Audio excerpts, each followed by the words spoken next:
జై జై గురు.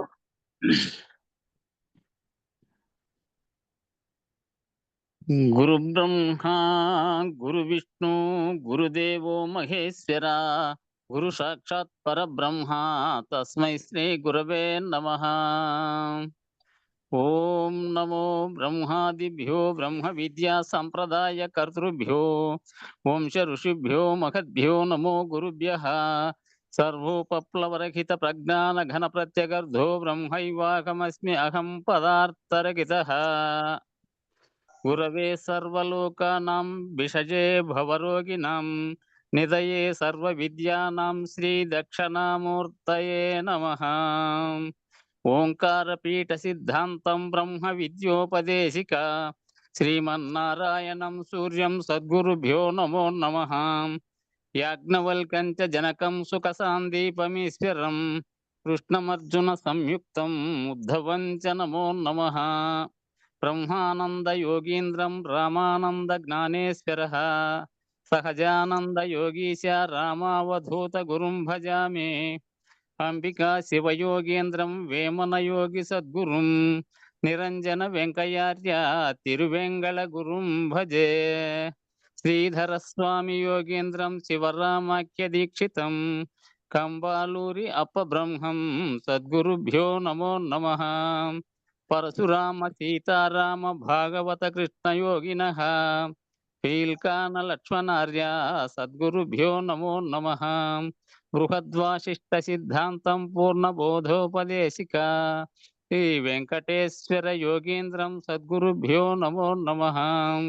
ప్రణవాతీతమగమ్యం పర ప్రకృతి రహితం పరమచలోపదేశిక శ్రీ రాజయాఖ్య గురుం భజే. శ్రీ బ్రహ్మ విద్యా సిద్ధాంతం అచల తత్వోపదేశిక శ్రీ నాగయార్య యోగేంద్రం సద్గురుభ్యో నమో నమః. ద్వయాత్మరహిత సిద్ధాంతం పరమ పురుష ప్రబోధక శ్రీ వివేకానంద సుబ్బయార్య సద్గురుభ్యో నమో నమః. క్షరాక్షరమతీతం చ అచల పూర్ణోపదేశిక పూర్ణానంద పుల్లయార్య సద్గురుభ్యో నమో నమః. అస్మద్గురు సమారంభం కృష్ణ సాందీప మధ్యమాం ఓంకార పీఠ పర్యంతం వందే గురు పరంపరం. జై సద్గురు ప్రభు మహారాజుకు జై. గురు పరంపరమకు జై. జై గురు. చెప్తాం.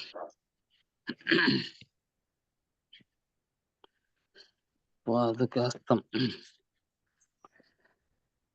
శ్రీ శ్రీ సమంతితమవ్యయం పరమ ప్రకాశమగోచరం భేదవర్జితమప్రమేయమనంతమాద్యమ కల్మషం నిర్మలం నిగమాంతమద్వయమప్రతర్క్యమబోధకం ప్రాతరేవ హి మానసాంతర్భావయేద్గురుపాదుకం.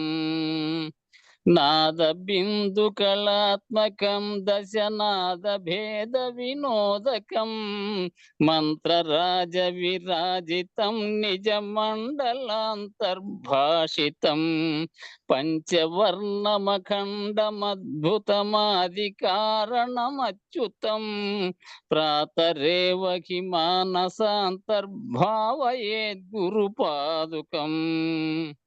వ్యోమవద్వహిరంతరస్థితమక్షరం నిఖిలాత్మకం కేవలం పరిపూర్ణమేకమజన్మ హి ప్రతిరూపకం బ్రహ్మతత్వ వినిశ్చయం నిరతానుమోక్ష సుబోధకం ప్రాతరేవ హి మానసాంతర్భావయేద్గురుపాదుకం.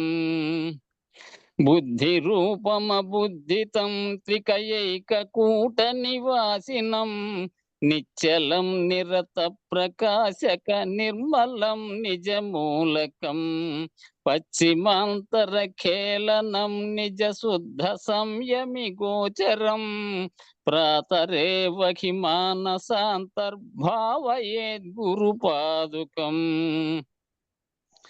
హృద్గతం విమలం మనోజ్ఞ విభాషితం పరమాణుకం నీల మధ్య సునీల సన్నిభ మాది బిందు నిజం సుఖం సూక్ష్మ కర్ణిక మధ్యమస్థిత విద్యుదాది విభాషితం ప్రాతరేవకి మానసాంతర్భావయేద్గురుపాదుకం పంచ వృషీక దేహమన చతుష్క పరత్పరం పంచభూత సకామ షట్క సమీర శబ్దముఖేతరం పంచకోశ గుణత్రయాది సమస్త ధర్మ విలక్షణం ప్రాతరేవకి మానసాంతర్భావయేద్గురుపాదుకం పంచముద్రషు లక్ష్య దర్శన భావమాత్ర నిరూపణం విద్యుదాది ధగద్ధగత్వరుచుర్వినోద వివర్ధనం చిన్ముఖాంతరవర్తినం విలసద్విలాసమమాయకం ప్రాతరేవకి మానసాంతర్భావయేద్గురుపాదుకం పంచవర్ణ చుర్విచిత్ విశుద్ధ తత్వ విచారణం చంద్రసూర్యచిదగ్ని మండలమన్నితం ఘన చిన్మయం చిత్కళా పరిపూర్ణమంతరసిత్ సమాధి నిరీక్షణం ప్రాతరేవకి మానసాంతర్భావయేద్గురుపాదుకం హంసచారమఖండనాదమనేక వర్ణమరూపకం శబ్దజాలమయం చరాచర జంతు దేహ నివాసినం చక్రరాజమనాకతోద్భవమేక వర్ణమతఃపరం ప్రాతరేవకి మానసాంతర్భావయేద్గురుపాదుకం జన్మ కర్మ విలీల కారణ హేతు భూతమభూతకం జన్మ కర్మ నివారకం రుచి పూరకం భవతారకం నామరూప వివర్జితం నిజనాయకం శుభదాయకం ప్రాతరేవకి మానసాంతర్భావయేద్గురుపాదుకం తప్త కాంచన దివ్యమానమహానుమాత్రమరూపకం చంద్రికాంతర తారకైరవముజ్వలం పరమాస్పదం నీల నీరద మధ్యమస్థిత విద్యుదాది విభాషితం ప్రాతరేవకి మానసాంతర్భావయేద్గురుపాదుకం స్థూల సూక్ష్మ సకారణాంతర ఖేళనం పరిపాలనం విశ్వతైజస ప్రాజ్ఞచేతనమంతరాత్మ నిజం సుఖం సర్వకారణమీశ్వరం నిటలాంతరాల వికారకం ప్రాతరేవకి మానసాంతర్భావయేద్గురుపాదుకం జై సద్గురు ప్రభు మహారాజుకు జై గురు పరంపరమకు జై జై గురు అందరికి జై గురు జై మ్యూట్ చేసుకున్నాం. ఈ రకంగా నిన్న ఆ నచికేతునికి ఆయన ప్రలోభ పెడితే ఆయన ఇదంతా అవసరం లేనిది నశించేదని చెప్పాడు కదా, దాంట్లోనే విశేష వ్యాఖ్య జరుగుతోంది. కాబట్టి జగత్తులో ఉన్నటువంటి పదార్థ రూప విషయ రూప సుఖాలు ఏవైతే ఉన్నాయో ఆ పదార్థ రూప విషయ రూప సుఖాలు కోరుకుంటే అవి మళ్ళీ తాను కర్తృత్వంగాను భోక్తృత్వంగాను అనుభవించినప్పుడు నా ప్రయత్నం వల్లనే అవి సిద్ధించినవి అనే కర్తృత్వ భావన ఉంటుంది. ఆ కర్తృత్వ భావన ఉన్నప్పుడు తానే భోక్తగా మళ్ళా కర్మ ఫలితాన్ని కూడా తానే ఏదైనా స్వీకరించాల్సి వస్తుంది. కాబట్టి ఈ రకంగా కర్తృత్వ భోక్తృత్వ అభిమానములను కలిపి జీవుడు అనేటువంటి పేరు పిలువబడుతున్నాడు. జీవునికి కనుక ఈ కర్తృత్వ భోక్తృత్వ అభిమానములు లేకుండా, నేననేటువంటి అహంకారం కూడా లేకుండా, నేననే ప్రత్యేకంగా లేదని విశ్వవ్యాప్తంగా బ్రహ్మాండమంతా నిండి ఉన్న చైతన్యం ఏదైతే ఉందో అది పరమాత్మగా పిలువబడుతున్నటువంటి ఆ చైతన్యం వల్ల సృష్టి జరిగింది. అందులోనే నేననే భావన ఉంది. కాబట్టి బ్రహ్మం తప్ప ఆ దాంట్లో నుంచినే ఇది వచ్చింది తప్ప జీవుడుగా, శరీరంగా, నామరూపాత్మకంగా జగత్తులో కనపడతాండే విషయాలన్నీ కూడా దానికి సంబంధించిన వస్తు సంపద అని, ఏదైనా పొందని, ఏదైనా గాని అదంతా ఇక్కడ జీవుడు తాను దాంతో తాదాత్మ్యం చెంది అనుభవించేదే. అది ఎప్పటికైనా నశించేదే. అవన్నీ కూడా నశించేటివే. కాబట్టి ఈ ప్రసక్తి జీవుడు అనేటువంటి ప్రసక్తి వచ్చినప్పుడల్లా అభిమానయుతమైనటువంటి వాడు అనేటటువంటి దాన్ని గుర్తుంచుకోవాలట. జీవుడు అంటే ఏం చేస్తాడు? జీవుడు అంటే ముందు ముఖ్యమైన లక్షణం ఏందంటే, జీవుడు అభిమానయుతమైనటువంటి వాడు. అభిమానాన్ని కలిగి ఉంటాడు. దాని వలననే మళ్ళీ అదే అహంకారంగా మారి నేనంటుంది. మళ్ళీ ఇంక సర్వమును తన చుట్టూ కల్పించుకునేది కూడా అదే. కాబట్టి అభిమానయుతమైనటువంటి వాడు అనేటువంటి దాన్ని మనం గుర్తుంచుకోవాలన్నమాట. కాబట్టి ఎవరికైతే కర్తృత్వాభిమానము, అభిమానము అంటే నేను చేస్తున్నాను ఈ పనిని, నేను కర్తను అనేటువంటి అభిమానము, మళ్ళా భోక్తృత్వాభిమానం నా వలనే ఇది సిద్ధించింది, నా వలనే ఇది లభించిందని దాన్ని అనుభవించడం. బలముగా ఎవరికైతే ఇవి 2 ఉన్నాయో వాళ్ళే జీవుడు. అయితే ఈ జీవుడు భోగించాలి అంటే మొట్టమొదటి ఆవశ్యకత ఏమిటి అంటే ఆయుర్దాయం.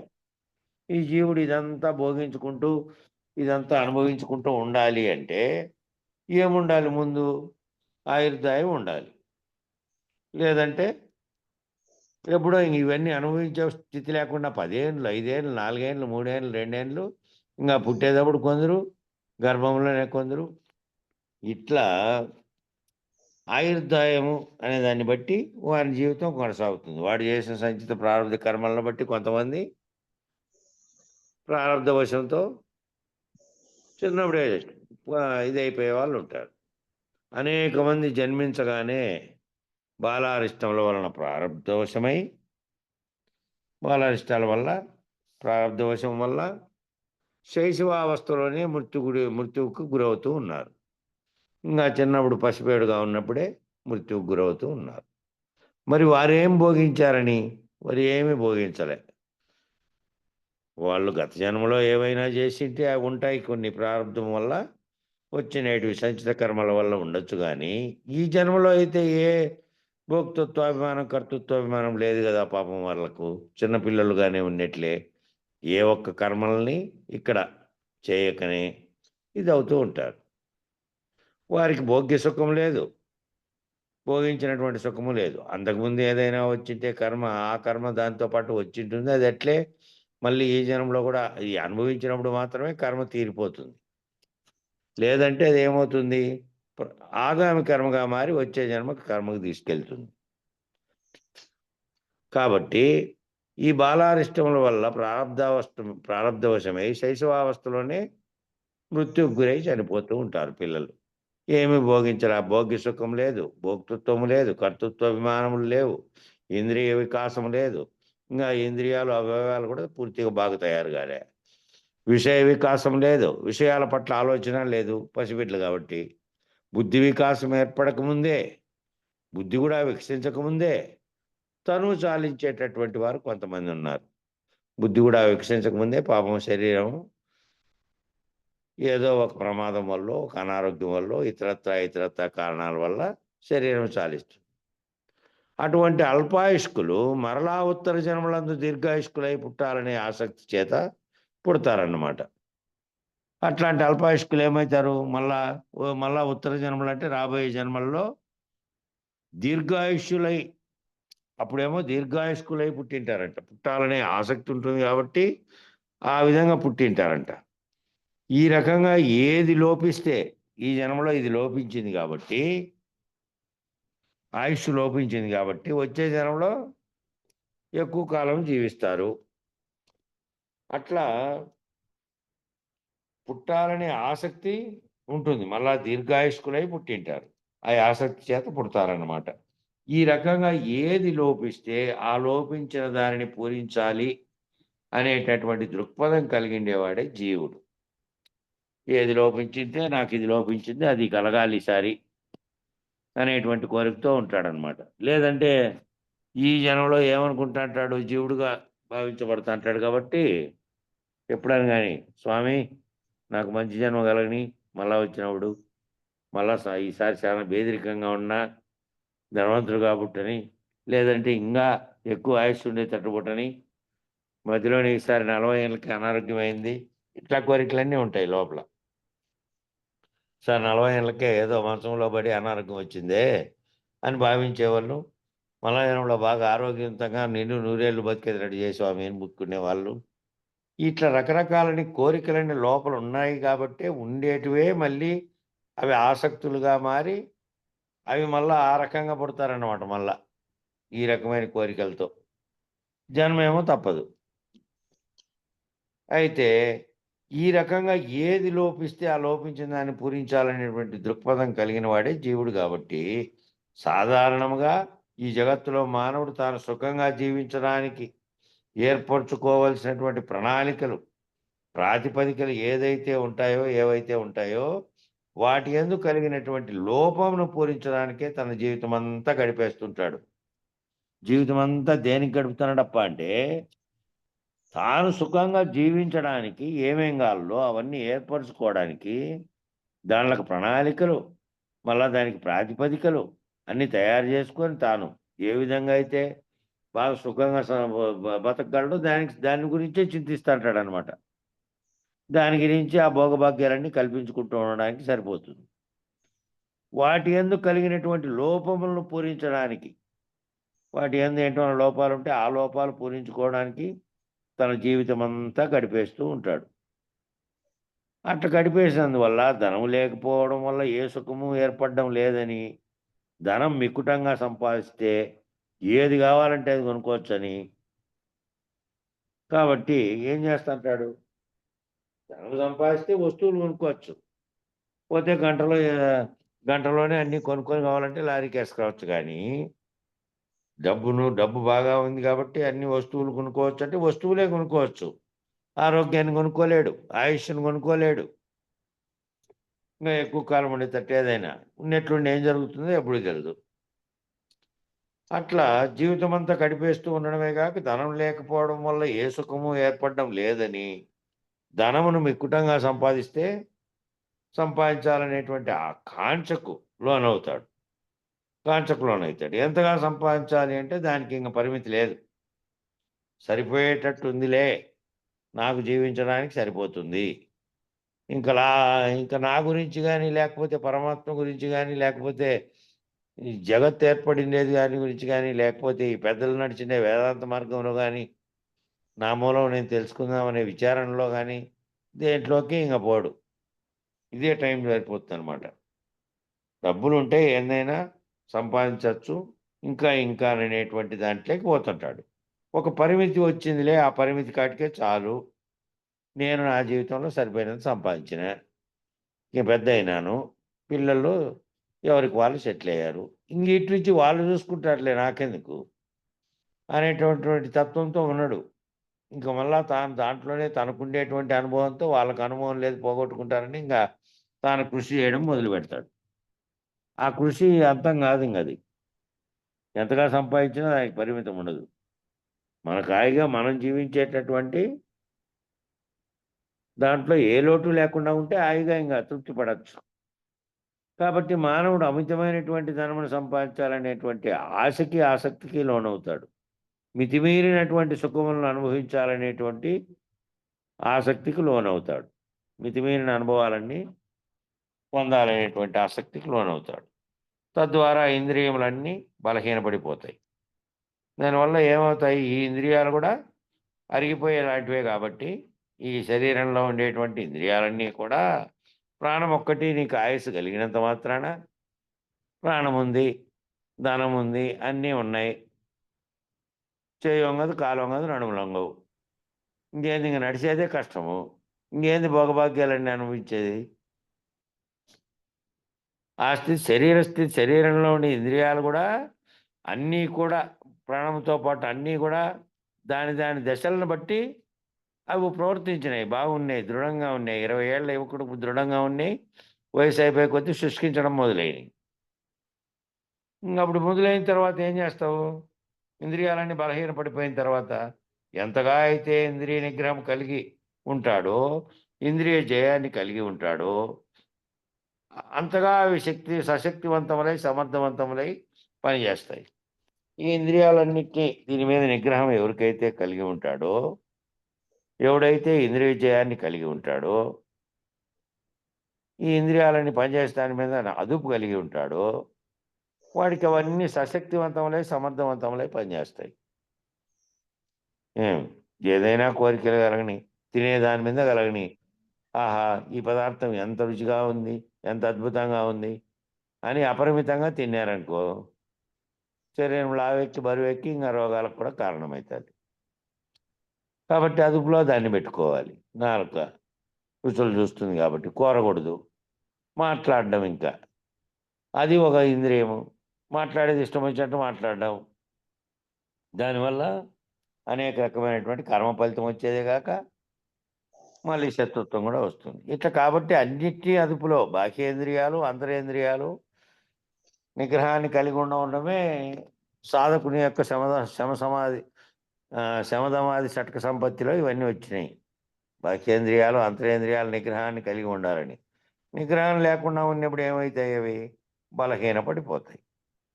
వాడంగా సామాన్లు అరిగిపోయినట్టు అన్నీ బలహీనపడిపోతాయి. ఎంతగా అయితే ఇంద్రియ నిగ్రహం కలిగి ఉంటాడో అంతగా అవి సశక్తివంతములై సమర్థవంతంగా పనిచేస్తాయి.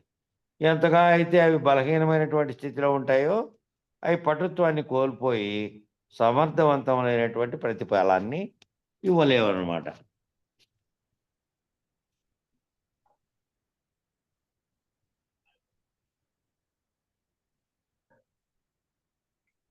ఈ సృష్టిలో ఉదాహరణకు చూస్తే 84 లక్షల జీవరాశులలో కామోపభోగమును అనుభవించేటటువంటివి, ఈ సృష్టిలో ఉదాహరణకు చూడండి, 84 లక్షల జీవరాశుల్లో కామోపభోగమును అనుభవించేటటువంటివి, సంవత్సరానికి ఒకసారి మాత్రమే భోగించేటటువంటివి జంతువులు కూడా ఉన్నాయి. జంతువులన్నీ చూసుకోండి, వాటికి ఋతువును బట్టే అవి ఒక ఇతర స్త్రీ పురుష సంఘం అనేది వాటికి కూడా ఆడవి పగవి జంతువులు ఉన్నాయి కదా. అవి సంవత్సరానికి ఒకసారి మాత్రమే వాటి ఋతువు వచ్చినప్పుడు మాత్రమే సంపర్కం కలిగి మళ్ళీ పిల్లల్ని కనడానికి ఉపక్రమిస్తాయి. దానివల్లనే అవి కలుగుతాయి. ఇంక మళ్ళీ మిగతాటప్పుడు అవి ఉపక్రమించవు.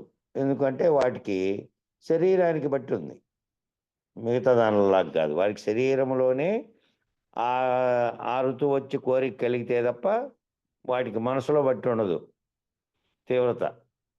కాబట్టి ఉదాహరణకి బ్లూ వేల్ అనే నీటి తిమింగలము, ఆ తిమింగలం సంవత్సరానికి ఒక్కసారే కామభోగాన్ని అనుభవిస్తుంది. సముద్రంలో ఉండే బ్లూ వేల్ అనే పెద్ద తిమింగలం ఉంటుంది కదా, తిమింగలాలు అప్పుడప్పుడు దానిలో అనారోగ్యమై ఈదలేక ఒడ్డు కొట్టుకొని వస్తుంటాయి. మొన్న విశాఖపట్నానికి కొట్టుకొని వచ్చింది. కొట్టుకొని వస్తే ఇక అది కుళ్ళిపోతే ఇక్కడంతా సిటీలోకి రోగము అది వస్తుందని చెప్పి ఒడ్డు కొట్టుకొని వస్తే అది ఎంత ఉన్నిందంటే 290 అడుగులో 80 అడుగులో ఉండింది. అది ఇప్పుడు 280 అడుగులు ఉంటే జేసీబీతో కూడా వీలు కాకపోతే 4-5 జేసీబీలకు కూడా ఓ పెద్దది కటింగ్ మిషన్ తీసుకొని వచ్చి వాటికే అన్ని ముక్కలు చేసిన తర్వాత 14 లారీలకి ఎత్తి తోలకపోయినారు, వేసి వచ్చారు అక్కడ గుంతదవి దాంట్లోకి. అంత ఇంత ఉంటాయి ఒకటి. ఆ తిమింగలం సంవత్సరానికి ఒక్కసారే కామోపభోగం అనుభవిస్తుంది. కానీ ఇది ఎటువంటి జీవరాశికి జన్మనిస్తుందంటే ఒక పెద్ద ఓడనైనా సరే తన తోకతో కొట్టి పడేయగలిగినటువంటి సమర్థవంతమైన బలవంతమైనటువంటి జీవికి జన్మనిస్తుంది. ఎటువంటి చోట్ల ఇస్తుంది, ఎటువంటి దానిలకు ఇస్తుంది జన్మ కంటే అంతింత పెద్ద దానిలకు జన్మనిస్తుంది. చిన్న పిల్లగా పుడుతుంది పుట్టేటప్పుడేమో కానీ దాంట్లో నుంచి చేపల్లో కూడా కొన్ని గుడ్లను పెట్టేటివి, ఆ గుడ్డు పగిలి మళ్ళీ పిల్లగా వచ్చేటివి కొన్ని ఉంటే, కొన్ని కనేటివి కూడా ఉన్నాయన్నమాట. బయట జంతువులు కంటాయి ఆ టైప్లో కనేటివి కొన్ని ఉన్నాయి, కొన్ని గుడ్లను పెట్టి గుడ్ల ద్వారా అయ్యేటివి కొన్ని ఉన్నాయి.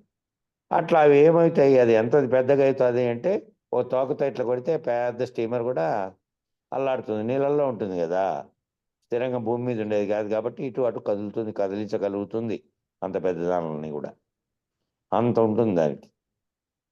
అటువంటి బలవత్తరమైనటువంటి జీవికి జన్మిస్తుంది అది, అంత సమర్థమైనటువంటి జీవి అది. మరి ఏ రకమైనటువంటి ఋతు వైవిధ్యాన్ని ప్రదర్శించకుండా అన్ని ఋతువుల్లో కామోపభోగాన్ని అనుభవించగలిగేటటువంటి శక్తి, బుద్ధి శక్తి ఒక్క మానవుడికే ఇచ్చాడు భగవంతుడు. మనవడి మా మా మానవునికి చూడండి, మరి మానవునికి ఏ విధంగా ఇచ్చాడంటే ఋతువులతో సంబంధం లేకుండా తనకి ఎప్పుడు కోరిక కలిగితే ఆ విధంగా తాను ఆ సంగమంలో పాల్గొనేటట్టు, స్త్రీ పురుష సంగమంలో పాల్గొనేటట్టు ఇచ్చాడు మానవునికి. కాబట్టి ఎక్కడుంది దీనికి ఈ కోరిక కారణమైనది ఎక్కడుంది?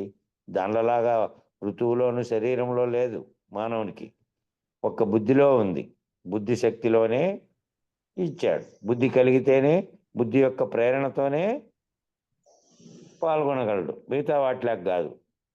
కానీ ఏ మానవుడైతే ఇంద్రియ సంయమనాన్ని కలిగి ఉండి కామం మీద ఆధిపత్యాన్ని కలిగినటువంటి వాడై, విషయముల మీద సమత్వ భావాన్ని కలిగినటువంటి వాడై, నిగ్రహించుకోగలిగినటువంటి వాడైతే ఇంద్రియ సంయమనాన్ని, ఆధిపత్యాన్ని ఆ కోరిక మీద కలిగినటువంటి వాడై ఉండి, ఎప్పుడైనా నిగ్రహించుకోగలిగినటువంటి వాడై ఉండి, సమత్వ భావాన్ని కలిగినటువంటి వాడై ఉండి, పదార్థము సుఖము ఇవ్వజాలదు అనేటువంటి సత్యాన్ని గ్రహించినటువంటి వాడై ఉంటే, వైరాగ్యం అనేటువంటి నిప్పుల కుండని నెత్తి మీద పెట్టుకున్నవాడు ఎవడైతే ఉంటాడో, ఆ వైరాగ్య అగ్ని యందు ఎవరైతే తనను తాను దహింపజేసుకునేటటువంటి వాడు ఉంటాడో వాడు మాత్రమే ఆత్మానుభూతికి అధికారి. కాబట్టి వాడు ఎవరైతే ఇట్లా కలిగినటువంటి శరీరపరమైన కోరికలు కలిగినా, లేదంటే వేరే రకమైనటువంటి వస్తువుల మీదో, ప్రపంచంలో ఉన్నటువంటి తిండి మీదో, లేకపోతే ఇంకా డబ్బు మీదో, లేకపోతే ఇంకా ఇంకా ఇంకా ప్రపంచంలో కలిగేటువంటి వాటి ఎందు నియంత్రత కలిగి ఉంటాడో, ఎవరైతే దాని మీద నిగ్రహం కలిగి ఉంటాడో, అది కలిగినప్పుడల్లా ఈ కోరిక ఆ కోరిక పుట్టినప్పుడల్లా వాటి మీద పరుగులు తీసి దానికోసం వెంపర్లాడే తత్వంలో ఉంటాడో, అట్లగానే లేకుండా ఉంటే వైరాగ్యము అనేటువంటి నిప్పుల కుంపటిని నెత్తి మీద పెట్టుకున్నవాడు ఎవరైతే ఉంటారో, ఆ వైరాగ్యం అనే దాని భావనతోనే ఉండి ఎప్పుడైతే నేను కడతేరడం ఎట్లా, నేను ఎట్లా తెలుసుకోవాలి, ఇవన్నీ చూస్తూనే వస్తున్నా, ఇవన్నీ అనుభవిస్తూనే వస్తున్నా, అయిపోయింది ఇంకా.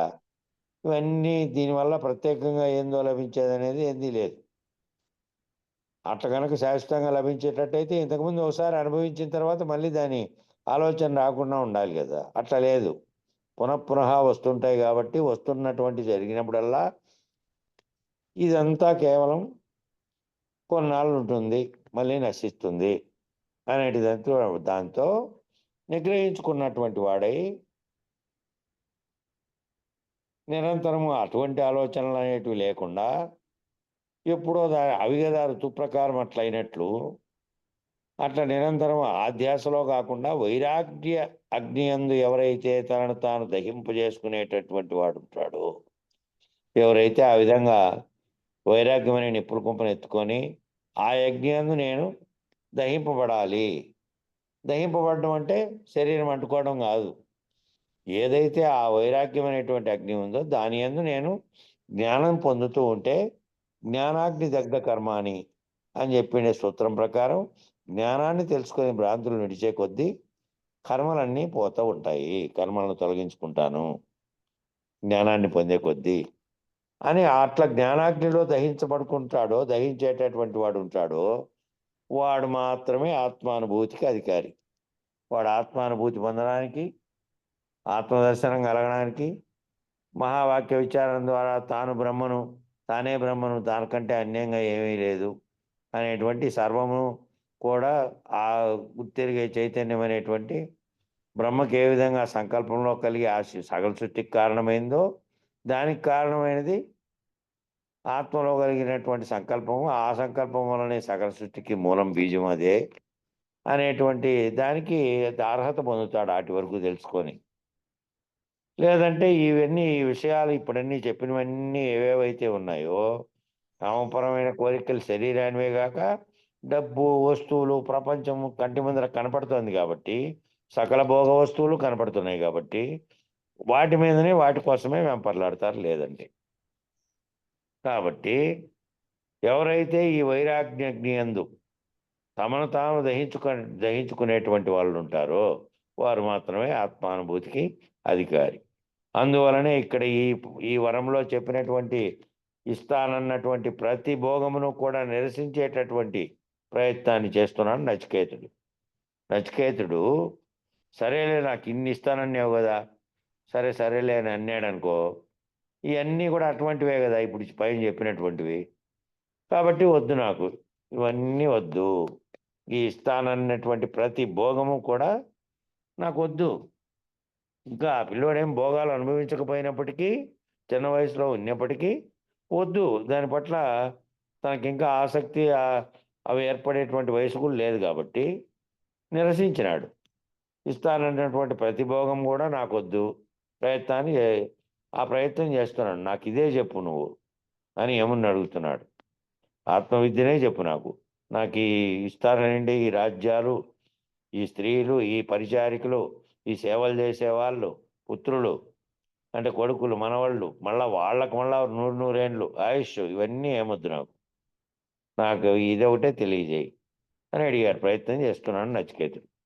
చక్కగా మనం గమనిస్తే విస్తారమైన ధనము చేత మనుషులకు సంతృప్తి కలుగుట అసంభవం అన్నాడు.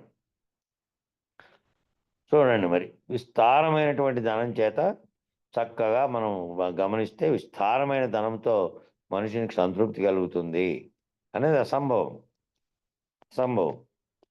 అది మానవులు గ్రహించాల్సింది. మనం ఆలోచన అనేది దాని వైపుకే పోదు. ఎంతో కాలంది కాదు, నిరుడు సంవత్సరమే జరిగిండేది చెప్తాను చూడండి. నిరుడే జుంజున్వాలా అనే అతను బొంబాయిలో చనిపోయాడు ఆసుపత్రిలో. నిజానికి అతను రాకేష్ జుంజున్వాలా అతని పేరు. జుంజున్వాలా అనేది వాళ్ళ ఇంటి పేరు, వాళ్ళ వంశం పేరు. రాకేష్ అతని పేరు.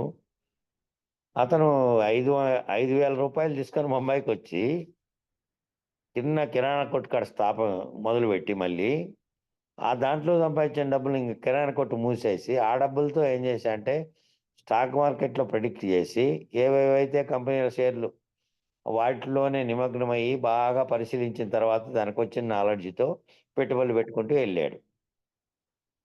పెట్టుబడులు పెట్టుకుంటే ఎంతో 20 ఏళ్ల వయసు అప్పుడు మొదలుపెట్టి 50 ఏళ్ళ వయసు వచ్చేతలకే ఆయన పేరు మీద 43,000 కోట్ల రూపాయల సంపద ఉంది. వాళ్ళ భార్య పేరు మీద 26,000 కోట్ల రూపాయల సంపద ఉంది. ఇద్దరి పేరు మీద. ఆమెకు కూడా మార్కెట్ పరిస్థితులు అవన్నీ తెలుసు. అంతగా స్టడీ చేశారు ఇద్దరు భార్యాభర్త. పిల్లలు కూడా పుట్టారు. 7 సంవత్సరం ఉన్నట్టుంది. ఏమైందంటే తలలో ఎక్కడో ఒక చోట రక్తనాళాల్లోంచి ఓ చొక్క వస్తే వెంటనే పక్షవాతం వస్తుంది. ఆ టైప్లో వచ్చింది. వెంటనే జస్లోక్ ఆసుపత్రికి తీసుకుపోయినారు. వెంటనే తీసుకుపోతానే వెంటనే ఇంక వాడు ధనవంతుడు అంటే ఇంక వేగంగా చేస్తారు కదా మన ఆసుపత్రుల్లోనూ మన అన్నిట్లోనూ. వెంటనే టెస్టులన్నీ అర్ధరాత్రికి సాయం 9 గంటలకో 10 గంటలకు అయిపోయినాయి టెస్టులన్నీ కూడా. ఇక దానికి సంబంధించిన రక్తం ఇవన్నీ సమకూర్చుకోవడానికి ఆపరేషన్ తెల్లవారుజామున 5 గంటలకు అని చెప్పారు. ఇంకా 5 గంటలకు అన్నప్పుడు ఏం ఆలోచన చేయాలి నేను? ఆ 5 గంటలకు ఆపరేషన్లో బయటపడతానా లేదా అనే ఆలోచన చేయలేదు. చేయకుండా ఏం చేశాడంటే రేపు చెల్లింపులు చేయాల్సినవి, రేపు ఏవేవో తీసుకోవాల్సినవి, రేపు కొన్ని అమ్మాల్సినవి, ఇట్లాంటివన్నీ రికార్డులు ఉన్నాయి కాబట్టి నా ల్యాప్టాప్ను ఆ రిజిస్టర్లన్నీ తీసుకున్నాడు ఆసుపత్రికి అని ఫోన్ చేశాడు. వాటన్నిటిని 12 గంటల దాకా చూసుకుంటూ కూర్చున్నాడు. మళ్ళీ వాని అసిస్టెంట్లకు అందరికీ ఆదేశాలు ఇచ్చాడు, ఇవి ఎట్లా చేయండి అట్లా చేయండి అని. తెల్లవారుజామున 4 గంటలకు ఆపరేషన్ థియేటర్లోకి కూడా తీసుకెళ్లారు. ఇంకా గంటలో ఆపరేషన్ చేస్తారు. కానీ మళ్ళా స్ట్రోక్ వచ్చింది బ్రెయిన్లో ఉన్నట్లుండి. అంతే, ఆపరేషన్ చేయకుండానే చనిపోయాడు. 46,000 కోట్లకి అధిపతి. భార్యకు కూడా, అతనికి 43,000 కోట్లు ఉంటే భార్యకి 26,000 కోట్లు. ఇద్దరిది కలిపితే 69,000 కోట్లు. ఏం చేయాలి? ఏం చేసుకుంటావు? వయసు కూడా పెద్దగా అయిందంటే లేదు, 52 ఏళ్ళే. సగం వయసులోనే అయిపోయింది. కాబట్టి డబ్బుల్ని బాగా సంపాదిస్తే బాగా డబ్బు ఉంటే సుఖం ఉంటుంది, సంతృప్తి ఉంటుంది అనే ప్రయత్నం లేదు. ఇప్పుడు ఒక 10,000 కోట్లు ఇస్తాను నాకు ఆయుష్, ఇంకొక 10 ఏళ్ళన్నా పెంచు అని అంటే అవి చేసినా కలుగుతుందా? ఆ డాక్టర్లు గాని, లేదంటే నువ్వు ప్రార్థించిన దేవుడు గాని ఎవరు ఏ విధంగానూ చేయలేరు అంతే. తన యొక్క ప్రారంధ కర్మ ఎక్కడి వరకు ఉందో అక్కడి వరకే. కాబట్టి ఏమి చేసినా ఎంతుంది నాకు? కాబట్టి విస్తారమైనటువంటి ధనం చేత మనుజునకు సంతృప్తి కలుగుట అనేది అసంభవం. కానీ ఈనాడు మానవులందరూ మనలో కూడా ఎంతోమంది ఈ ధనం వెనకాలనే పరిగెడుతున్నారు. ఈ ధనం ఎంతుండాలి అంటే, కాలుకు చెప్పు ఎంతుండాలో అంతే ఉండాలి అనే నియమం చెప్పారు సద్గురుమూర్తి శ్రీ భగవాన్ సత్యసాయి. ఈ సాయిబాబా వాక్యాన్ని చెప్తున్నాడిక్కడ. ఈ సాయిబాబా దగ్గర కూడా ఈయన ఉన్నాడు కాబట్టి కొన్నాళ్ళు. భగవాన్ సత్యసాయి చెప్పాడట. ఎంతుండాలి అంటే, కాలుకు చెప్పు ఎంతుండాలో అంతే ఉండాలి నియమం చెప్పాడట సద్గురుమూర్తి భగవాన్ సత్యసాయి బాబా. చెప్పు ఎక్కువైపోయిందనుకోండి, దాన్ని మనం మోయాలి. తక్కువైపోయిందనుకోండి, అది మనల్ని కరుస్తుంది. ఎక్కువైపోతేనేమో దాన్ని మోసుకోవాలి. తక్కువైందనుకో అది కరసడం మొదలవుతుంది. అదే విధంగా డబ్బులు కూడా ఎక్కువైనాయనుకో అవి వాటిని మోయాలి. దాని చింతలతో చావాలి. అది ఏం చేయాలి, ఎక్కడ ఏంటని. తక్కువైందనుకో, ఇదిగో ఇది తక్కువైతే దానికోసం తిప్పలు పడుతూనే ఈ తిప్పలతోనే శరీరము అయిపోతుంది. అప్పులు తెచ్చుకోవడం, ఇంకోటి చేయడం ఇట్లాంటివన్నీ దాంతోనే అవుతాయి. కాబట్టి సరిపోయేంత ఉండాలి అని అంటున్నాడు. కాబట్టి ప్రతిదాని యందు సంయమేంద్రియ సంయమం ఇంద్రియాలన్నీ, ఈ ఇంద్రియ సంయమనము అనేటువంటి దాన్ని సాధకులందరూ తప్పక సాధించాలి. సాధకులు ఏం చేయాలంటే సంయమనము సాధించాలి. ఇంద్రియాలన్నీ కూడాను ఏవైనా సరే, వాటికి ఉండే కోరికల పట్లైనా సరే, డబ్బుల పట్లైనా సరే, దానికి తగినంత ఉండాలి అంతే. అపరిమితంగా ఉందనుకో అవి డ్యామేజీ, అన్ని డ్యామేజే. ఇవన్నీ కూడా ఏవో శబ్దాలు అవుతున్నాయి చూడప్ప. వీడు జై చంద్రశేఖర.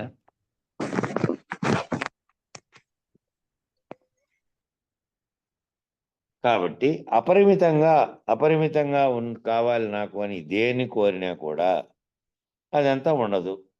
అది ధనమైనా సరే, వస్తువులైనా సరే, లేకపోతే కోరికలైనా సరే, లేకపోతే మన శరీరంతో అనుభవించేటువంటి భోగాలైనా సరే, ఆ శరీరంలో అవయవాలు కూడా ఇందాక చెప్పాడు కదా, పనిముట్లవి అవి కూడా అరిగిపోతాయి, అవి కూడా డ్యామేజ్ అవుతాయి. అప్పుడు ఏం చేస్తావు?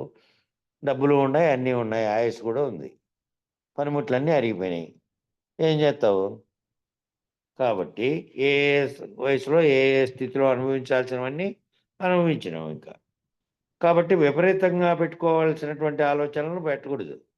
ఇంక దేనినైతే నువ్వు తెలుసుకుంటే, దేనివల్ల అయితే నువ్వు తరించి, దేనివల్ల అయితే ఈ కర్మల నుండి, జన్మల నుండి నుంచి విడిపడతావో దాని గురించి ఆలోచించాలి ఇంకా. అవన్నీ అయిపోయిన తర్వాత. కానీ ఏం చెప్తున్నాడు? జ్ఞానాన్ని సాధించాలి అంటే రెండే మార్గాలున్నాయి. జ్ఞానాన్ని సాధించాలంటే. ఒకటి యోగము, 2 ఇంద్రియ జయము. ఒకటి యోగం అంటే ఆ విధమైనటువంటి పద్ధతిలో ఏదైనా గురువాక్యమో, లేదంటే గురువు దగ్గరికి చేరడమో, లేదంటే కొంతమంది భక్తి మార్గం, కొంతమంది ఇట్లా యోగ మార్గంలో యోగ చింతన చేసుకుంటూ మిగతా భావాలను లోపలికి రానికుండా చేసుకోవడం. ఇంక రెండోది ఇంద్రియ జయం. ఈ ఇంద్రియాలు ఇవి లాగినట్లల్లా దీని పట్ల, కోరికల పట్ల పోకుండా వీటిని అదుపులో పెట్టుకొని చింతించడం దేని గురించి అయినా. కాబట్టి ఈ ఈ 2 చేస్తే ఈ రెండింటి ద్వారానే సాధ్యమైతాది. ఈ రెండింటి ద్వారా ఏది సాధ్యమైతాది మొదట అంటే ఇంద్రియ నిగ్రహం సాధ్యమైతాది. యోగ పద్ధతిలో దేన్నైతే నువ్వు తెలుసుకోవాలనుకుంటున్నావో దానికి దగ్గరైతావు ఈ రెండింటి ద్వారా. కాబట్టి నాణ్యః పందాయ విద్యతే నానుడేవాయ నామదేవాయ వాసుదేవాయనా? అక్షరాలు సరిగ్గా నాణ్యః పంథాయ విద్యతే వాసుదేవాయ ధీమహి అనేటటువంటి వాసుదేవుణ్ణి ఆశ్రయించాలి. అంటే అన్యమైనటువంటి మార్గం లేదు. ఒకటి ఇంద్రియ జయము, 2 భక్తి. ఇంద్రియాలను జయించడము, 2 భక్తిపూర్వకంగా ఉండడం. ఈ రెండింటి ద్వారా జ్ఞానశక్తికి అధికారిత్వాన్ని పొందాలి. భోగములను అనుభవించి తృప్తి పొందిన వాడు లేరు. భోగాల వల్లనే నేను అన్నిటినీ సాధించిన, తృప్తి పొందిన అనేవారు లేరు. ఏ భోగములు అయినా సరే, ఆ భోగముల వలన, ఈ భోగముల వల్ల తీవ్రమైనటువంటి విరక్తి నీలో పుట్టి మోక్షేచ్ఛగలిగి దీన్ని వైరాగ్య భావనతో వదిలితే తప్ప, ఇక మంచంలోకి పోయే వరకు ఆలోచనలు, కోరికలు వస్తూనే ఉంటాయి. భోగములను అనుభవించి తృప్తి పొందిన వారు లేరు అని కూడా నిర్ణయంగా చెబుతున్నారు. అంటే అర్థం ఏమిటి?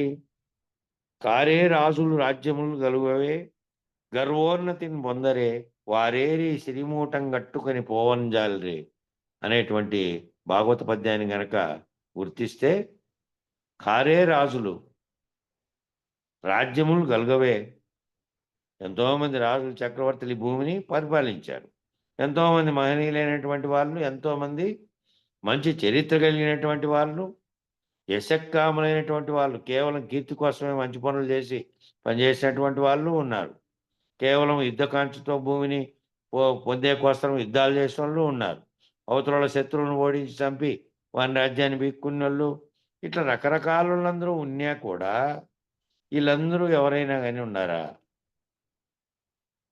ఎంతోమంది రాజులు, చక్రవర్తులు భూమిని పరిపాలించారు. మరి ఎంతోమంది మహనీయులైనటువంటి వాళ్ళు ఉన్నారు కొందరు. ఎంతో మంచి చరిత్ర కలిగినటువంటి వాళ్ళు ఉన్నారు. మరి శివాజీ లాంటి వాళ్ళు ఉన్నారు. జనకులు లాంటి వాళ్ళు ఉన్నారు. చక్రవర్తులుగా ఉండి మళ్ళీ దాని పట్ల నిరాసక్తతో జనకుడు ఆ రాజ్యాన్ని దానం చేసి, ఇదంతా నాది కాదు, నేను కేవలం బాధ్యతగా పరిపాలించాను వాళ్ళ గురువు చెప్తే ఆయన అట్లా చేశాడు. ఈయన సమర్థ రామదాస్ చెబితే మన ఛత్రపతి శివాజీ ఓ కుర్చీ పక్కన పెట్టి మళ్ళా చిత్రపటం గీయించి సింహాసనం లేక అది పెట్టి, తాను మామూలు కుర్చీ ఉంటుంది ఒకటి పక్కన చెక్క కుర్చీ, దాని మీద కూర్చొని సింహాసనంలో గురువు ఫోటో పెట్టి ఈయన పాలించాడు. మరి ఆ విధమైనటువంటి భావాలతో వాళ్ళు అట్లా చేశారు. కాబట్టి ఎంతోమంది పరిపాలించారు. ఎంతోమంది మహనీయులైనటువంటి వాళ్ళు, ఎంతోమంది చరిత్ర కలిగినటువంటి వాళ్ళు, యశక్కాములైనటువంటి వాళ్ళు ఎంతోమందిలో ఈ పృథ్వీలో వచ్చారు, పోయారు. వచ్చినారు, పోయినారు. కానీ వారేమైనా సిరిమూట కట్టుకొని పోయినారా? వాళ్ళకి అంతులేని బంగారం, అంతులేని కిరీటాలు, అంతులేని ఆభరణాలు, అంతులేనటువంటి సకల సంపదలు, సౌకర్యాలు, ధనము అన్నీ ఉండే కదా! ఏదైనా గానీ ఒక్క పిరికిడైనా మూట కట్టుకొని పోయినారా? వారేమైనా తృప్తిని పొందారా పోనీ? అంటే వారు ఎటువంటి నిత్య తృప్తిని పొందలేదు. ఏ విధమైన తృప్తిని పొందలేదు. శరీరం అనేది సృష్టిస్తుంది. దాంట్లో ఉండేటువంటి ఆలోచనలు కూడా ఇదైతాయి. అవి తిరుగుతూనే ఉంటాయి. ఎవరైతే ఆత్మజ్ఞానాన్ని తెలుసుకొని వాళ్ళు ఇటువైపు పోయినారో వాళ్ళు తరించేకి అవకాశం ఉంటుంది గానీ, మిగిలిన వాళ్ళందరూ ఎంత సంపాదించి, ఎంత కీర్తి పొంది, ఎంత మంచి పనులు చేసి, ఎంత పెద్ద చక్రవర్తి అయినా సరే అంతే. ఓ పిడికెడు మూట కట్టుకొని పోవడానికి గాని, లేదంటే తృప్తిని పొందడానికి కూడా ఉండదు వాళ్ళలో. ఎందుకంటే అవన్నీ ఉన్నాయి. విషయాలున్నాయి. విషయ వాంఛలు ఉన్నాయి. తర్వాత అవి వాసనలుగా మారి మళ్ళా జన్మలో కూడా మళ్ళా మంచి జన్మ కలగాలనుకునే వాళ్ళు, మళ్ళీ అక్కడ పోయి అనుభవించాలనుకునే వాళ్ళు ఇన్ని రకరకాలుగా ఉన్నాయి. కాబట్టి వచ్చారు, పోయారు. ఏమి మూట కట్టుకొని పోలే. ఏ తృప్తిని పొందలే. అంటే వారు ఎటువంటి నిత్య తృప్తిని పొందలేదు. ఒక్క జ్ఞానం వల్ల మాత్రమే, అది కూడా ఆత్మజ్ఞానం వల్ల మాత్రమే నిత్య సంతృప్తిని పొందగలుగుతాడు మానవుడు. మానవుడు నిత్య సంతృప్తిని పొందగలగాలంటే నిత్యము తాను ఆత్మస్వరూపుడు అనే భావన గనుక ఉంటే గనక దేని పట్ల కలిగేటువంటివన్నీ సాధారణంగా వచ్చిపోయే అలల్లాగా వచ్చిపోతూ ఉంటాయి తప్ప, దాని పట్ల స్పందన అనేది లేకుండా, దానితో తాదాత్మ్యం చెందకుండా ఉన్నటువంటి స్థితిలో గనక ఉంటే నిత్య తృప్తిని పొందగలుగుతాడు. అట్లుంటే గనక. లేదంటే వీటితో ఇవి మళ్ళీ పుంఖానుపుంఖంగా వస్తాయి. దీని పట్ల విషయాసక్తి లేదంటే ఇవి అనుభవాలకొచ్చినటువంటి అన్నిటి పట్ల ఆసక్తి ఉండి అది గనక గుర్తొస్తా ఉన్నిందనుకో మళ్ళీ మాటికి. వస్తాంటే మళ్ళీ దీంట్లోకి తాదాత్మ్యం చెందుతాడు. కాబట్టి ఇవన్నీ వస్తానే అలలొచ్చినట్టు వస్తానే కూడా ఇవన్నీ చూసినవే, ఇవన్నీ నిత్యమైనవి కాదు, అనిత్యమైనవేను అనే భావంతో ఉండి, ఆత్మభావంతో ఉండి, తన నిజ స్థితిని, స్వరూప స్థితిని కనుక్కొని తాను ఆ భావనలో ఉంటే, వచ్చిన వాటి కోసం సంతోషించడు, ఒట్టిండే వాసుకోవటం వెంపర్లాడ్డు, రాని వాటి కోసం దుఃఖించడు. అవి రాలేదు, నాకు కలగలేదని దుఃఖించేది లేదు. ఇవి వచ్చిన వాటి కోసం ఎగిరి గంతేసేది లేదు. అట్లా. కాబట్టి వైరాగ్య భావన చిన్నప్పుడు కలిగిండే వాళ్ళు. ఇప్పుడు రాముడు వైరాగ్య భావన చిన్నప్పుడు కలిగింది. ఆయన వశిష్ఠునితో ఆయనకు వాళ్ళిద్దరికీ జరిగినటువంటి చర్చే మీదనే అది వచ్చింది. ఏది గ్రంథం మనం ఇంతకుముందు చదివినాం కదా, వాసిష్టం. ఏం వాసిష్టం అది? యోగ వాసిష్టం. యోగ వాసిష్టం. యోగ వాసిష్టమా? యోగ వాసిష్టం. యోగ వాసిష్టం చదివింది లేదు, ఎప్పుడు చదవలేదు. దీంట్లో చదవలేదు, ఇంట్లో మేము ఇక్కడ చదివినాం. మన ఇంట్లో యోగ వాసిష్ట కథలు అనేటివి ఒక 3 నెలలు చదివాము. వీళ్ళందరూ కొత్తగా శిష్యులైన వాళ్ళు వినాలని చదివాము అది. అది యోగ వాసిష్టంలో చెప్పిండేది అదే అనమాట. ఏమైనా నీకు యుద్ధ విద్యలన్నీ నేర్చుకొని వచ్చావు, ఎందుకు అట్లా ముభావంగా ఉన్నావు అని అడిగితే వశిష్ఠుడు మానవ లక్షణాలు వచ్చినాయి కదా, అంతకుముందు పరమాత్మ స్థితిలో ఉండి ఒక ఉద్దేశం కోసం ఈ రూపం ధరించి ఇక్కడ వచ్చినప్పటికీ కూడా ఎప్పుడైతే మానవుడిగా జన్మించాడో మానవునికి జీవునికి ఏంటంటే ఆ లక్షణాలన్నీ వచ్చేస్తాయి. మహత్ అనేది ఉండదు కాబట్టి అప్పుడు జీవుని లక్షణాలతో ఉండేటువంటి కలుగుతున్నాయి, కోరిక, కష్టాలు, ఇవన్నీ ఆలోచనలు. కాబట్టి ఆత్మతత్వజ్ఞానాన్ని ఆయన బోధించాడు కాబట్టి, ఇదిగో నాయన నువ్వే రేపు పొద్దున్నే నీకు సింహాసనం నీదే, నీకు పట్టాభిషేకం, మొత్తం రాజ్యం అంతా సమరం జరుగుతోంది అని అంటే ఎగిరి గంతేలే. ఇప్పుడు కదా చిన్న పదవి వస్తే ఆటికి లారీల్లో తీసుకుపోయి పటాకులు కాలుతున్నారే, అట్లా పటాకులేం కాల్చలే. పొద్దున్నే వచ్చి నువ్వు రాజు కాదంటే అడవికి వెళ్ళిపోవాలంట, నీ భార్యతో సహా బట్టలు ఆభరణాలతో సహా వదిలేసిపోవాలంట, రాజ్యానికి సంబంధించిన సంపదలు అవి అని అంటే ఏం కృంగిపోలే. ఎందుకంటే ఆ యోగ మార్గము అనే దాంట్లో కొంత విచారణ జరిపి ఉన్నాడు కాబట్టి. కాబట్టి ఈ సాధకులందరూ ఏంది సాధించాలంటే దీని మీద సాధించాలి. అంటే ఈ విధంగా రాజులైనా సరే, సంపదలు కలిగి ఉన్నా సరే, ఏమి జరిగినా సరే దానివల్ల నిత్యము ఉండే తృప్తి అనేది ఉండదు. కాబట్టి నిత్యము ఉండే తృప్తి ఏంది అంటే తన స్వరూప జ్ఞానాన్ని తెలుసుకొని తాను ప్రవర్తించేటప్పుడు ఈ మిగతావన్నీ అలల్లాగా వచ్చిపోయేటువంటి తాత్కాలికమైనటువంటివే కోరికలైనా, ఆధిపత్యమైన ఏదైనా సరే అని వదిలిపెట్టినటువంటి స్థితిలో దేహంతో తాదాత్మ్యం చెందకుండా ఆత్మజ్ఞాన స్థితిలో గనక నిలిచిపోతే అప్పుడు ఆత్మజ్ఞాన సముపార్జనకై ఉంటాడు. ఇంకా వాడు దాటుకోవడానికి ఈ జన్మకర్మల ముడిని విడిపడడానికి అవకాశం ఉంటుంది. అట్టి గురువు ఉండి అట్టి గురువు దాటించగలుగుతాడు. ముందు ఆడదాకా ఆయన ఆ భావనతో ఉంటే అటువంటి ఆత్మజ్ఞాన సముపార్జనకై జీవితంలో సమయాన్ని, శ్రమని, శ్రద్ధని, ఆసక్తిని, తహతహని, నిశ్చయాన్ని, లక్ష్యాన్ని మనం సాధించాలి. అటువంటి ఆత్మజ్ఞాన ఆ జ్ఞానం తెచ్చుకోవడానికి జీవితంలో ఇచ్చేయాలి. కానీ ఉండే శరీరం ఉన్నంతకాలం ఈ మిగిలిన లోపల శరీరంలో ఏమీ తెలియకుండా అయిపోయి అప్పుడు ప్రయత్నిస్తే ఏమీ తెలదు. తెలుసుకునే విషయాన్ని వినగలిగి మళ్ళా అర్థం చేసుకునేటటువంటి శరీరస్థితి ఉండి అప్పుడు నువ్వు దృష్టి మరల్చితే అవుతుంది. కాబట్టి ఇటువంటి ఆత్మజ్ఞాన సముపార్జనకై జీవితంలో సమయాన్ని అంటే కాలాన్ని, శ్రమను, నీ శ్రమ కూడా దీని మీద పెట్టి శ్రద్ధ, ఆసక్తి,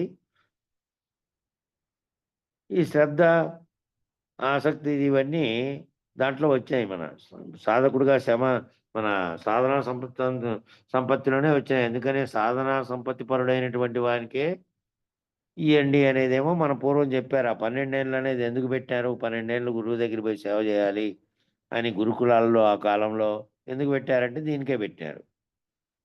ఆ 12 ఏళ్లలో వాడు సాధనా సంపత్తి గురించి తెలుసుకుంటాడు, జగత్తులో జరిగేటటువంటి వాటి పట్ల విముఖత చెందుతాడు, ఇవన్నీ తెలుసుకుంటాడు. వాడు తెలుసుకుంటే అప్పుడు వానికి బోధిస్తే వాడు అట్లే బాగా అతికిపోతుంది అని చెప్పి చెప్పారు. తహతహ నీలో ఆ విధంగా తెలుసుకోవాలనే తహతహ కూడా ఉండాలి. నిశ్చయాన్ని, లక్ష్యాన్ని మనం సాధించాలి. ఆ నిశ్చయాన్ని, లక్ష్యాన్ని మనం సాధించాలి. అలాంటి మార్గంలో మనం ప్రయాణం చేయాలంటే అట్లాంటి మార్గంలో చేయాలంటే తప్పక భోగ మార్గమై ఉన్నటువంటి జగత్ వ్యాపార విషయాలందు అనురక్తి కలిగి ఉండరాదు. కాబట్టి ఆ మార్గంలో మనం ప్రయాణం చేయాలంటే ఏం చేయమంటున్నాడు? ఈ లోకానికి సంబంధించినటువంటి భోగానికి సంబంధించినటువంటి భోగ మార్గంగా ఉంది. లోకం, ప్రపంచం అనే దాంట్లోనే భోగ మార్గంగా ఉంది. అన్ని వస్తు సంపద అంతా భోగ మార్గమే, భోగించడమే. ఇయన్నీ వస్తువులు, కావలసిన డబ్బులు, విషయాలు, శరీరానికి పొందాలనుకునేటువంటి సుఖము అన్నీ కూడా భోగ మార్గానికి సంబంధించినటువంటివే కాబట్టి భోగ మార్గమై ఉన్నటువంటి జగత్ వ్యాపార విషయములందు, జగత్ వ్యాపారం అంటే బిజినెస్ అని కాదు. జగత్తులో మనం నిర్వహించేటువంటి పనులు. జగత్ వ్యాపారం అంటే జగత్తులో మనం చేసే పనులు. జగత్తులో మనం చేసే పనులు, ఆ విషయాలందు చేసే పనుల యొక్క సంబంధించిన విషయాలందు మళ్ళీ ఆసక్తి, అంటే అనురక్తి అప్పటికి కలిగి అంటే ఉండరాదు. అప్పటికి వ్యవసాయము, ఉద్యోగము, వ్యాపారము, ఆ చేతి వృత్తితో సంపాదించేటువంటి సంపదలు అన్ని కట్టేయాలంటే ఎట్ట కుదురుతుంది? అన్నీ కట్టేయలేరు. కట్టేయకపోతే కట్టేసి చేయకపోయినా కూడా కరెక్ట్‌గా చేయకుండా చేయండి. అది చేసుకుంటూ నీ జీవనోపాధికి చేస్తూ ఉన్నావు. జీవనోపాధికి చేసావు. కొంతసేపు సమయం చేశారు. మళ్ళా అటునుంచి మళ్ళీ ఏమవుతుంది అంటే మళ్ళీ కనీసం ఆ మిగిలిండే సమయంలో నిద్రపోయేదాకా అయినా మిగిలిండే సమయం ఏ వ్యాపారం లేకుండా ఊరికే ఇంట్లో బయట ప్రపంచం పగులు చేస్తోంది. అని ఊరికే ఉన్నాది అంటే ఉండట్లే గదా! ఇక దాని వరకు దానికి సంపాదించుకుని జీవనోపాధి కాబట్టి పోయినాము. రోజంతా పగులు ఏదో ఒకటి పని చేయాలి. పని చేస్తే తప్ప గడవనోడు ఒకడున్నాడనుకో. జనులంతా కూడా పని చేస్తే ఏవో ఒకటి పని చేయాలి కాబట్టి పని చేయాలి. నిత్య నైమిత్తికంగా ఇంట్లో చేసుకునేటివి చేయాలి. బయట చేసుకునేటివి కూడా చేయాలి. చేయాలి కాబట్టి అవి కర్తవ్య నిర్వహణలో భాగంగా అవి చేస్తూ రోజువారీ చేసేటివేననే తత్వంతో తగినంత వరకు చేయాలి. ఏమంటే మళ్ళీ దాన్ని విషయాలుగా మారేదాకా, అది పీడించేదాకా పట్టుకొని విషయంగా మారి పీడిస్తుంది అంటే తీవ్రాసక్తి ఉన్నదనుకో అట్లా పట్టుకుంటుంది. సరే చేసేసాం అయిపోయిందింక. ఇక పడుకునేదాకా ఏం పనుంది? తత్వచింతన చేయి ఏదో ఒక విషయం మీద. విచారణ చేస్తున్నాం మనమైతే. గురువు దగ్గరికి పోయినోడు విచారణ చేస్తున్నాడు. విచారణ చేసి మళ్ళా పగులు ఇంకో కాసేపు పోతే ఎక్కడెక్కడ పనులకు పోవాలి అనేది ఉంది. ఇక్కడ రోడ్డేస్తారంట. ఈరోజేమో పౌర్ణమొచ్చింది. ఇట్లాంటివన్నీ ఉన్నాయనుకో, అవన్నీ పనుల్ని మనం మామూలుగా వ్యవహారికంగా చేస్తూ ఉన్నప్పటికీ, మనం ఈ విచారం ద్వారా ఏదైతే తెలుసుకున్నామో, ఆ చేసేటి పనులతో సహా సర్వము కూడా అన్నీ కూడా తాత్కాలికమైనవే. అంటే ఏది? పరమ దృష్టిలో పెట్టుకుంటే, ఆత్మ దృష్టిలో చూస్తే, శరీర భావనతో, ప్రపంచ భావనతో చూడకుండా ఉంటే, ఇయన్నీ ఏవో చేస్తున్నాం. చేయగలిగినంత కాలం చేస్తా ఉండేటివన్నీ కూడా కేవలము తీవ్రాపేక్షతో కాకుండా, ఆ చేయాల్సిన పని బాధ్యతగా చేసేసి, దాంట్లో కరెక్ట్‌గా నువ్వు మారిపోయి మళ్ళీ వాటిని వాసనలుగా తెచ్చుకోకు. చేసే పనులు చేసుకో. వాసనలుగా కర్తృత్వ భావన లేకుండా చేసుకో అని చెప్తున్నాడు. అట్లా ఈ విధంగా విద్యాసాగరరావు ఈ భావానికి విద్యాసాగరరావు రిజైనే చేసినాడు. ఉద్యోగానికి రిజైన్ చేసి. ఆ! చేశాడు. అవును. హ్మ్. అంటే రిజైన్ చేయలే ఆడ వాలంటరీ రిటైర్మెంట్. రిజైన్ చేస్తే మళ్ళా ఇది రాదు. వాలంటరీ రిటైర్మెంట్ అంటే 4 ఏళ్ళు ఉన్నట్లే ఆప్షన్ పెట్టుకోవచ్చు. ఆరోగ్య కారణాలు, ఇతర కారణాలతో. అట్లా ఆప్షన్ పెట్టుకునే వాళ్ళకి ఏం చేస్తారంటే, అక్కడి వరకు ఉండే సర్వీస్‌ని లెక్కబెట్టి ఏమేమి ఎంతెంత వచ్చేస్తాయో ఇచ్చేస్తారు. పెన్షన్‌కి అర్హుడై ఉంటే పెన్షన్‌కి అర్హుడైనంత సర్వీస్ చేసుంటే చాలు ఇంక పెన్షన్ ఇస్తారు.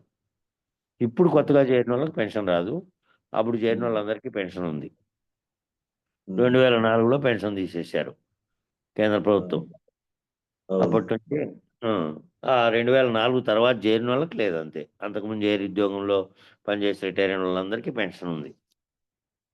4 తర్వాత చేరినోళ్ళకి ఏం చేశారంటే, మీరింత అని కడితే, మేము ఇంత అని కడతాం గవర్నమెంట్ తరపున.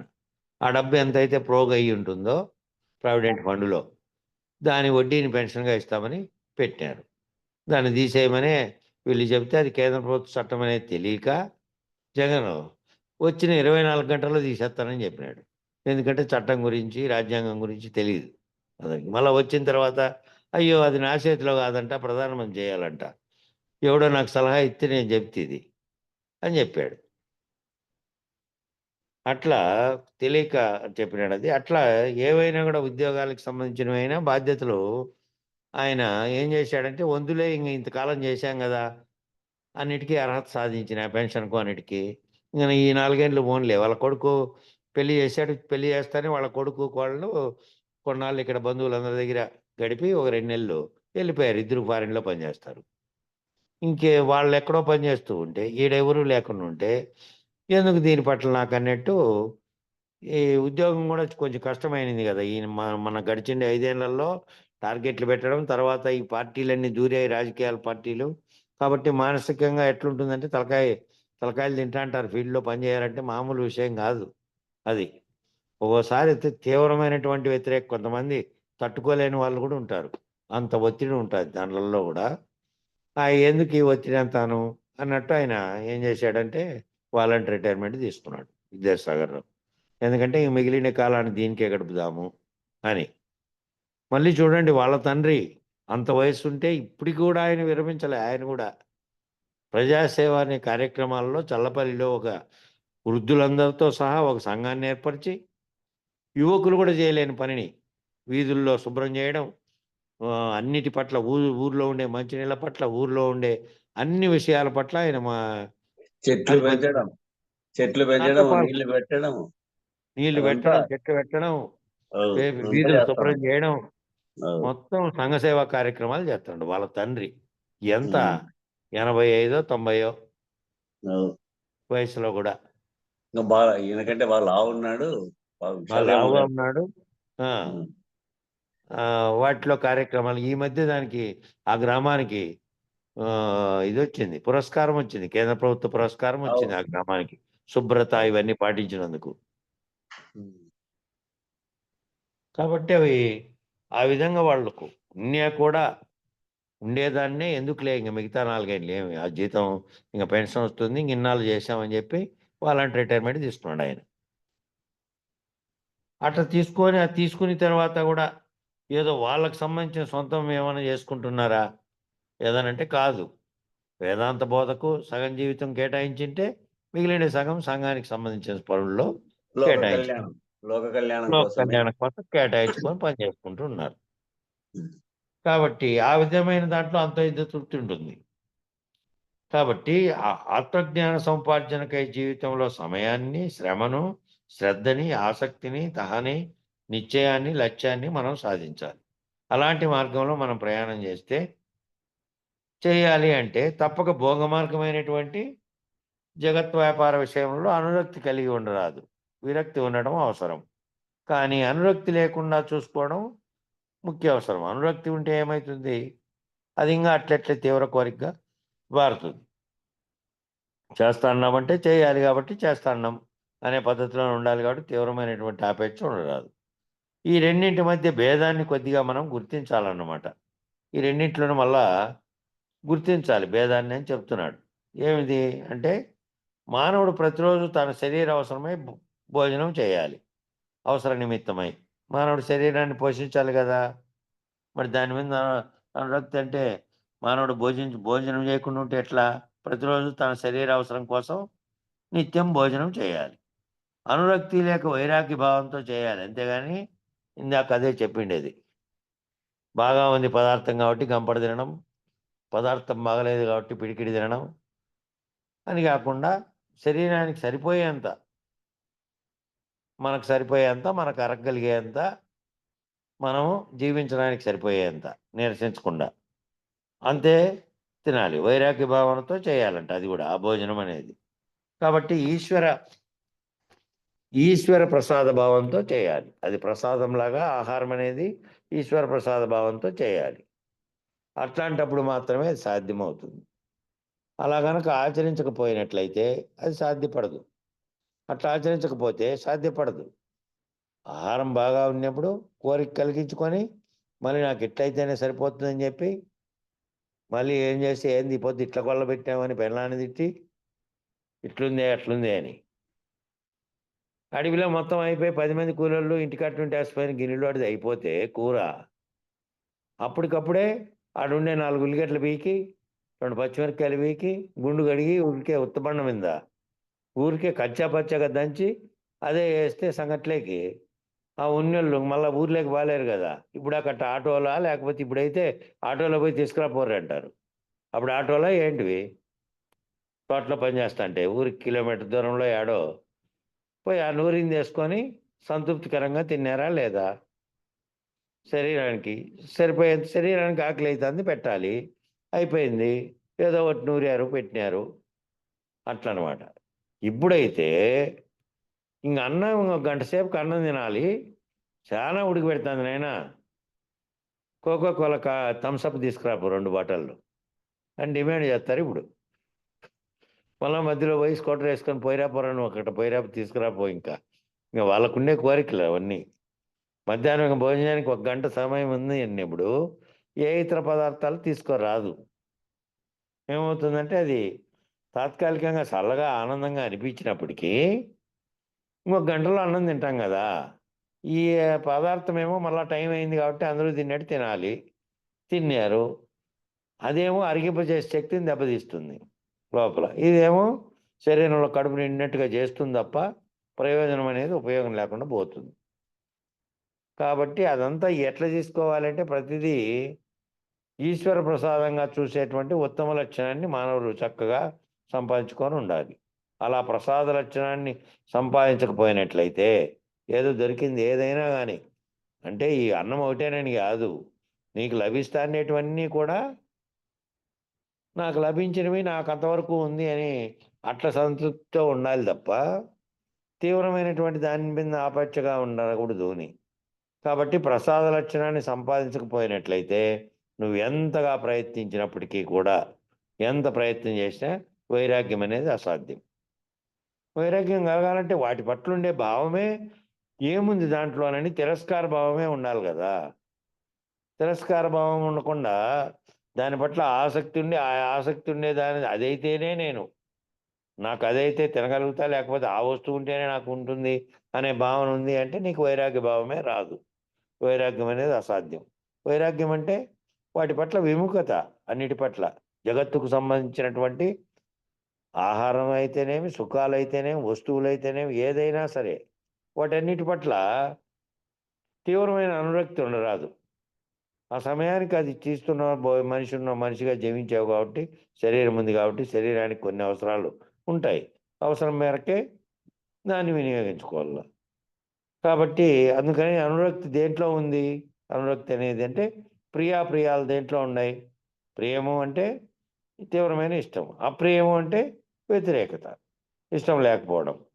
ఈ ప్రియము అప్రియము దేంట్లో ఉన్నాయి అనేటువంటి జాబితా సాధకులందరూ తప్పక తయారు చేసుకోవాలి. దేంట్లో నేను ఎక్కువ ఇష్టపడుతున్నా, దేంట్లో నాకు వ్యతిరేకత ఉంది అనేది. ఈ రెండింటిని పోగొట్టుకోవాలి. అనురక్తిని పోగొట్టుకోవాలి, ఈ వ్యతిరేకతను పోగొట్టుకోవాలి, సమానంగా అన్నిటినీ చూడగలిగేటువంటి సమానత్వ స్థితి రావాలి. తయారు చేసుకొని ఇటువంటి ఈ లిస్టు ఒకటి తయారు చేసుకొని దేని పట్ల నేను ఎక్కువ ప్రియంగా ఉన్నా, దేని పట్ల వ్యతిరేకంగా ఉన్నానని వాటి యందు ఉన్నటువంటి అనురక్తిని పోగొట్టుకోవాలి. ఇది చాలా ముఖ్యం. ఈ పేరైట్కి అయిపోయింది. మంగళం చెప్పండి.